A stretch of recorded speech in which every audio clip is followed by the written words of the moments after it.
Famous అయిన cinema నటుల సంపాదన ఎలా ఉంటున్నది చెప్పాల్సిన పని లేదు. నటులుగా సక్సెస్ అయితే కోట్ల రూపాయల ఆస్తులు కూడబెడతారు.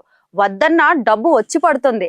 అడ్వాన్సులు, పారితోషికం కాకుండా ఎండోర్స్మెంట్స్ చేస్తే అదనంగా మరో ఆదాయం సమకూరుతుంది. వ్యాపారాల్లో పెట్టుబడులు పెడితే అది రెట్టింపు అవుతుంది. పాత తరం నటుల్లో కొంతమంది అయితే ఆర్థిక క్రమశిక్షణ లేకుండా ఉండేవారు, కానీ తర్వాత తరం నటులు సక్సెస్ అయిన వారంతా ఆస్తులు బాగానే కూడబెడుతున్నారు. బాలీవుడ్ సీనియర్ నటుడు అనుపమ్ ఖేర్ గురించి చెప్పాల్సిన పనే లేదు. వైవిధ్యమైన నటుడు, తనకంటూ ప్రత్యేకమైన ఇమేజ్ ని సంపాదించుకున్న నటుడు. ఈ మధ్య కాలంలో సౌత్ సినిమాల్లోనూ నటిస్తున్నారు.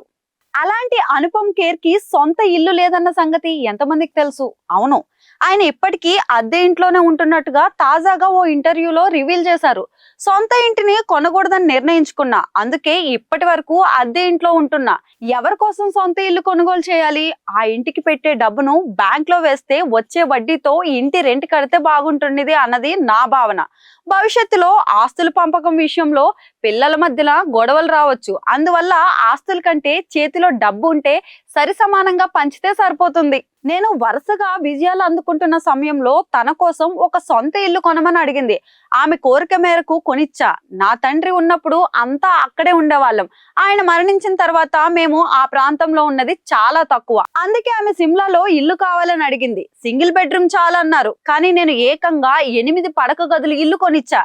ఈ విషయంలో నా భార్యకు నాతో మమేకం కావడానికి చాలా సమయం పట్టింది.